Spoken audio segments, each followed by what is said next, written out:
am Evelyn, and the silent, cold war for my professional vindication began the very moment my manager, Marcus Thorne, finished his condescending, career-ending dismissal.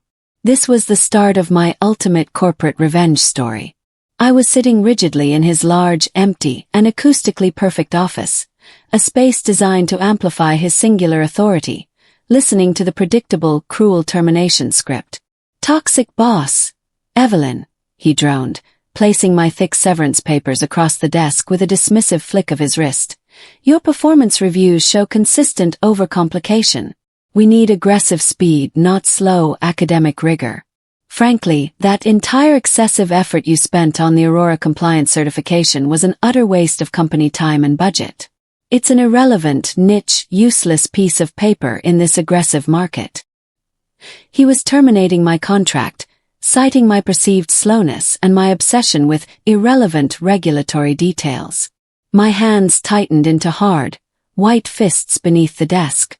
The Aurora certification, an obscure, grueling, and highly specialized accreditation I had earned through 18 months of sleepless nights, was my pride, my unique specialty, and the very thing he mocked. He thought he was surgically cutting dead weight and boosting his unit's efficiency. He was actually handing me the precise key needed to legally dismantle his entire $340 million operation. I stood up slowly, maintaining a mask of sad, passive professionalism, and gave him a faint, dangerous smile that instantly wiped the smugness from his face. "I understand completely, Marcus. I'll spend my last 2 weeks ensuring all my work is perfectly documented and transferred." I was not documenting my work for him. I was meticulously documenting his fatal, $340 million flaw. The company, Global Tech, was banking its entire future on the massive Sentinel project contract, a contract Marcus had personally signed off on.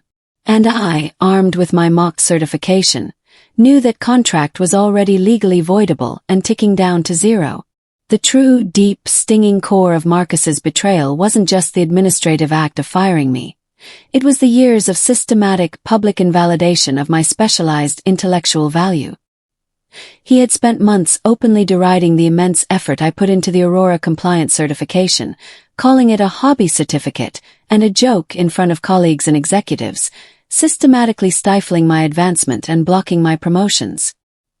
He fundamentally believed that any effort not immediately and visibly quantifiable in profit was useless bureaucratic overhead designed only to slow the true innovators. The certification was notoriously difficult to obtain, demanding total mastery of obscure, complex regulatory clauses, like Section 7.1, the Cross-Jurisdictional Data Integrity Assurance. I had sacrificed nights, weekends, and personal vacations to earn that paper, driven by a profound professional dedication to technical truth that Marcus could never comprehend. His public dismissal of my accomplishment was the ultimate, shattering insult, solidifying his arrogant belief that only his big-picture strategy mattered, while technical compliance was beneath his notice and competence. The emotional stakes were immense. I had to prove that the useless knowledge I acquired was, in fact, the most valuable, most critical, and most destructive asset Global Tech possessed. The thought of him celebrating his victory while I suffered the consequences of his ignorance was an unacceptable, motivating pain. I vowed to turn his public mockery into his professional ruin. This was my payback. The financial stakes were terrifyingly real and centered entirely on one massive gamble that defined Global Tech's risk profile. Global Tech, the massive defense contractor where I worked, was relying entirely on the $340 million Sentinel project, a high-visibility, multi-year government contract, to stabilize its volatile stock price and guarantee next year's operational budgets. Marcus, as the Director of Regulatory Affairs, had personally signed off on all the initial compliance disclosures, legally guaranteeing the company's ability to meet every single regulatory obligation without exception. His entire lucrative career and subsequent promotion were entirely dependent on the successful, uninterrupted execution of this contract. The Sentinel project required hyper-specific compliance adherence under obscure federal law, precisely the kind of painstaking detail Marcus despised and delegated blindly to subordinates. My certification, the Aurora Compliance Certification, addressed the single, most obscure, and legally critical requirement mandated by the Federal Oversight Board (FOB) for contracts of this scale. Clause 7.1. This specific clause mandated a specific, tamper-proof, auditable trail for all cross-jurisdictional data transfers, a clause nearly impossible to meet without specialized systems and expertise. Marcus had simply checked the box on the disclosure form, assuming no one would ever possess the technical rigor to audit that obscure point. He was catastrophically wrong. This was a massive corporate flaw and why heart hammered against my ribs when I initiated the first silent, decisive test of Global Tech's system integrity, knowing I was risking everything. Using my final legitimate network access credentials, I ran a deep diagnostic specifically targeted at the Sentinel project's preliminary data transfer protocols. The results were instantaneous and catastrophic. The system Marcus had guaranteed and signed off on was already in blatant, persistent non-compliance with the hyper-specific demands of Clause 7.1. The project's data transfer logs contained a massive, unfixable timestamp gap between their primary internal server and the necessary governmental audit record, the exact vulnerability the Aurora certification was created to prevent and police. Marcus had used a cheap, fast software solution to save budget and time, fatally ignoring the complex, slow-to-implement protocols legally required by the clause. The contract, therefore, was not just failing. It was a ticking time bomb of financial liability. According to federal law, any non-compliance with Clause 7.1 rendered the entire $340 million contract immediately voidable, subject to full repayment of all initial funding received. My immediate objective shifted.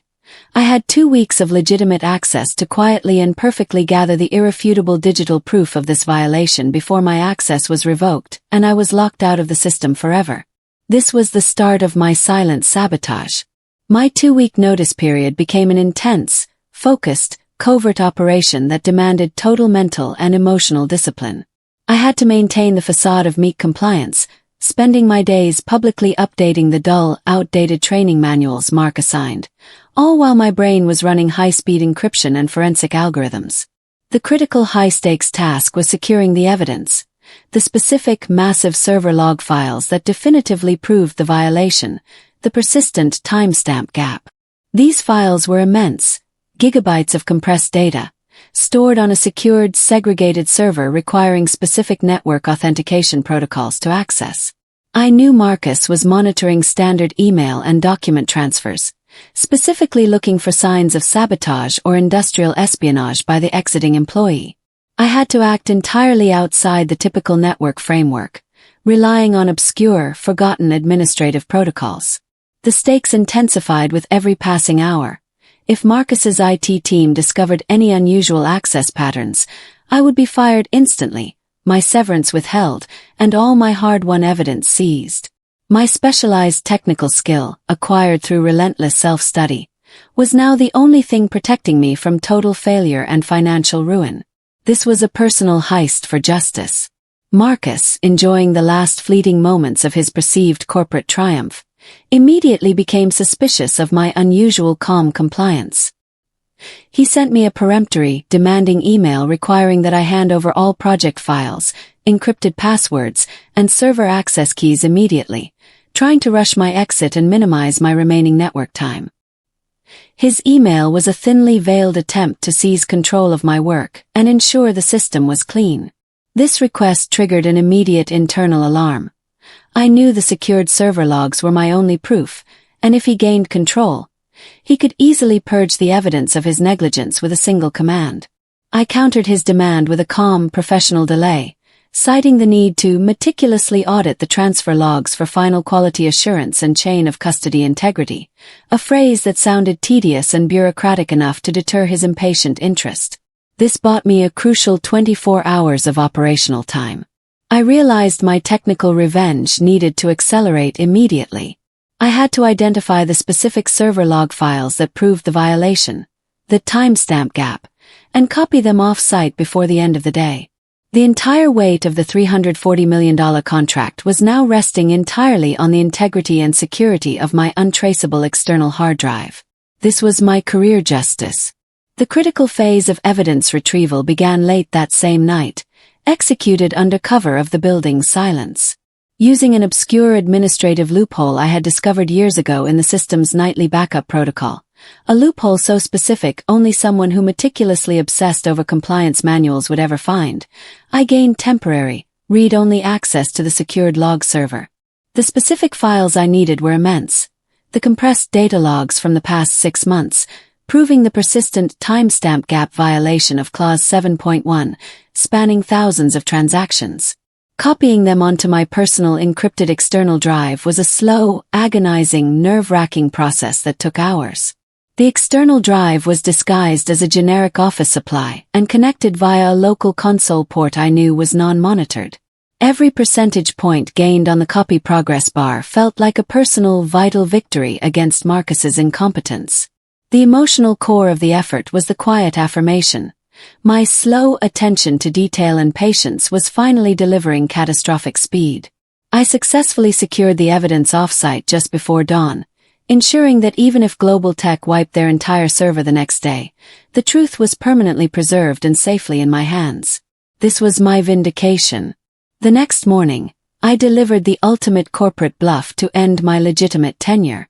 I walked into Marcus's office, handed him a brightly colored empty box marked prominently Project Files, and confirmed I had completed all file transfers and documentation. He didn't even bother to check the contents, nodding dismissively while reading his own emails. He was too arrogant to believe I would ever pose a real, educated threat. With the irrefutable evidence securely in the hands of my sharp commercial lawyer, Thomas, my focus shifted entirely to the legal offensive. I scheduled an urgent, confidential meeting with Thomas to review the entire scope of the evidence and the legal implications of Clause 7.1. Thomas, initially skeptical of my technical claims, listened intently. But when I presented the encrypted logs, cross-referenced with the precise, obscure legal text of the Federal Oversight Board's mandate, his skepticism evaporated instantly. "Evelyn," he said, his voice quiet with professional shock, "this contract isn't just non-compliant. It's catastrophically voidable. This clause is a legal nuclear button. You, with your niche certification, just handed us the entire arsenal for a federal investigation." This massive scandal was about to break. The legal confirmation was the powerful, necessary adrenaline rush I needed for the next critical step. Marcus, utterly oblivious to the ticking financial time bomb I had just armed, decided to launch one final gratuitous act of personal malice before my official final day. He hosted a small, mandatory farewell lunch for me, ostensibly to celebrate my future, but transparently designed to publicly humiliate me one last time in front of colleagues. At the lunch, he raised a glass and said, loud enough for the entire department to hear his condescension, "We wish Evelyn well, though perhaps her next job will be slower paced. She can finally focus on those niche compliance manuals that she loves so much." His mockery was absolute, public, and searing. I smiled sweetly and raised my glass to him. "Thank you, Marcus. I intend to use my knowledge very carefully and precisely." His final act of arrogance sealed his fate. He had openly mocked the very specialized knowledge that would destroy his $340 million project. I left the lunch early, feeling zero regret, and walked straight to Thomas's office to initiate the final action. This was my calculated payback. My official exit from Global Tech was meticulously planned as the precise initiation point of the attack. I officially filed the sealed, anonymous complaint and the irrefutable digital evidence, the timestamp logs and the legal analysis of Clause 7.1, with the Federal Oversight Board (FOB). The complaint was filed anonymously through a legally sound shell company Thomas created, ensuring Global Tech could not trace the source of the catastrophe to me immediately. The stakes were now higher than ever. Once the FOB reviewed the forensic evidence, the chain reaction of the federal audit would be irreversible. The financial bomb was officially launched, and the timer was ticking toward voidance. I handed over my employee badge and laptop at the Global Tech security desk, walking away from the company for the last time, not as a meek casualty, but as a silent saboteur who had just initiated the largest regulatory crisis and financial reversal in the company's tumultuous history. This was how I got revenge on my boss. The initial reaction at Global Tech headquarters was a beautiful, terrifying mixture of corporate confusion and immediate, rising panic. The very next day, the FOB sent a cold, formal notice of inquiry letter to Marcus, demanding immediate access to the Sentinel project's compliance logs. The twist: Global Tech management immediately misidentified the critical source of the problem. They assumed it was a standard, routine inquiry, perhaps related to a minor competitor's complaint or simple bureaucratic overreach. Marcus, attempting to look decisive and in control, wrote a haughty reply stating their compliance was fully certified, and arrogantly referencing the compliance forms he had signed off on months ago. He dismissed the notice as mere bureaucratic overreach, not realizing the FOB was already fully armed with my forensic evidence, which proved his certification was a demonstrable, actionable lie. I watched the news cycle, enjoying the tense silence before the inevitable storm. Knowing the FOB was simply waiting for Marcus to arrogantly bury himself deeper in federal paperwork before striking. This was the calm before the financial ruin. The situation escalated violently and rapidly when the FOB sent a secondary, much more aggressive notice demanding immediate access to the specific, granular log files of the Sentinel project's cross-jurisdictional data transfer protocols, the exact unique logs I had copied. Marcus, now genuinely panicking and sweating profusely, called an emergency executive meeting. He immediately, predictably, blamed me, the recently departed employee, claiming I had deliberately sabotaged the system out of spite or that the FOB was acting on my paranoid delusions reported in my severance file. He ordered IT to audit all of Evelyn's recent activity, and fatally to scrub any mention of the Aurora compliance certification, which he now realized was the key term in the FOB's inquiry. His desperate attempt to scapegoat me was a final, pathetic plea, but the immutable logs were already safely secured, and the FOB had the forensic copies. His active attempt to cover his tracks only provided irrefutable proof of his criminal intent to mislead a federal investigation. This corporate downfall was fully self-inflicted. The full-scale FOB audit began immediately, with a team of federal regulators descending upon Global Tech. The stakes were now defined entirely by Clause 7.1, the obscure compliance rule that only I truly understood. The technical audit team arrived, focusing intensely on the timestamp gap, described with forensic accuracy in the anonymous complaint. Marcus, frantic and completely out of his technical depth, tried desperately to distract the auditors with generic financial reports and glossy PowerPoint presentations. His total technical ignorance was his ultimate downfall.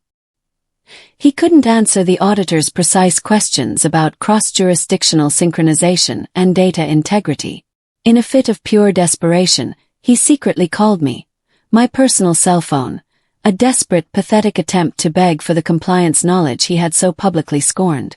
I ignored the call, letting it ring exactly 4 times before silencing it. My catharsis was immense, knowing he was forced to beg for the help of the person he had deemed worthless. This power move was necessary.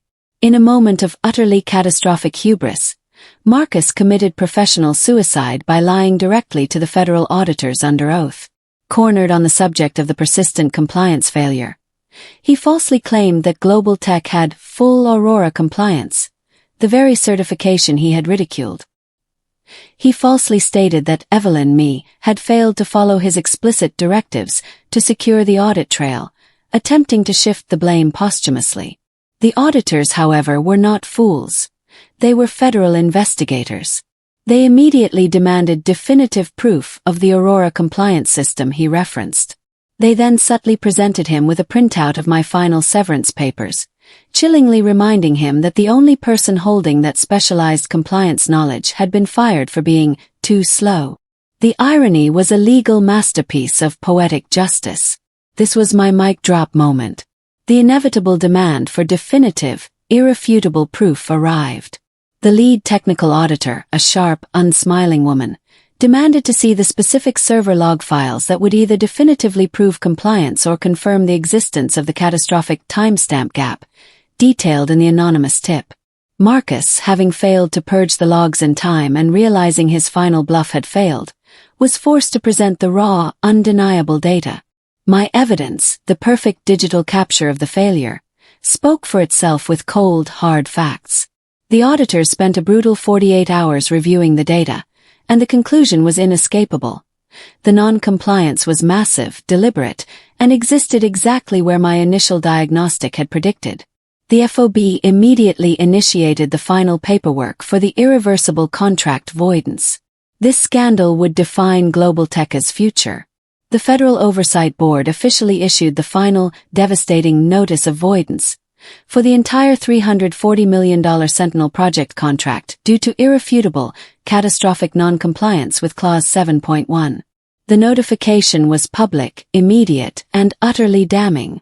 Global Tech was ordered to repay all initial funding received, instantly plunging the massive company into a financial crisis that shook the stock market.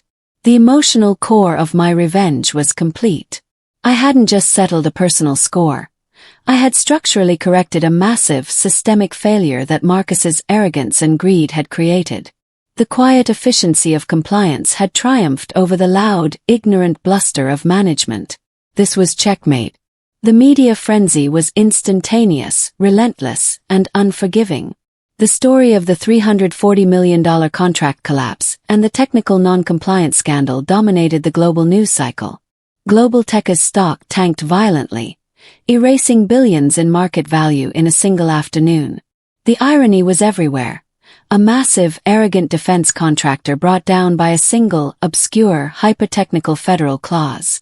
The public scrutiny was immense, focusing on the sheer, criminal incompetence that led to the failure. Marcus's name was conspicuously and repeatedly mentioned in every report as the signing authority on the initial, failed compliance documents. His reputation was ruined. Global Tech's board, now facing multi-billion-dollar investor lawsuits and imminent federal inquiries, launched a brutal, desperate internal investigation to find the true source of the negligence. They quickly traced the systemic failure back to the department responsible for compliance sign-off, Marcus's department. They reviewed the severance records and chillingly found the internal notes where Marcus had called Project Catalyst useless and fired the only certified expert. The internal twist was complete. Marcus was no longer a valued manager. He was a catastrophic, $340 million liability whose incompetence and lies had destroyed the company's future. He was facing immediate termination. The inevitable professional justice arrived swiftly and publicly. Marcus was called into a final board meeting, a meeting he didn't walk out of on his own accord. He was swiftly and publicly fired for gross negligence, financial misrepresentation to the board, and systemic incompetence. His entire corporate identity was destroyed, rendered utterly worthless by the very niche details he had scorned. He left Global Tech not with a severance package, but facing internal lawsuits and potential civil charges related to the government contract failure. This fired manager was facing total ruin. The ultimate, sweet vindication arrived when the Federal Oversight Board, fully aware of the facts surrounding the Sentinel project's failure, contacted me directly. They recognized my unique, unparalleled expertise in Clause 7.1 and the Aurora certification, and they urgently required consulting services to assess the financial damage and reform compliance standards. They needed the exact expert Marcus had deemed too slow and irrelevant. My mocked certification was now the most valuable, sought-after accreditation in the entire industry. I was about to become a CEO. I politely declined the FOB's generous offer of internal employment. Instead, I used my immediate prestige, the notoriety of the Global Tech scandal, and my unparalleled expertise to launch my own highly specialized compliance firm, Aurora Forensics.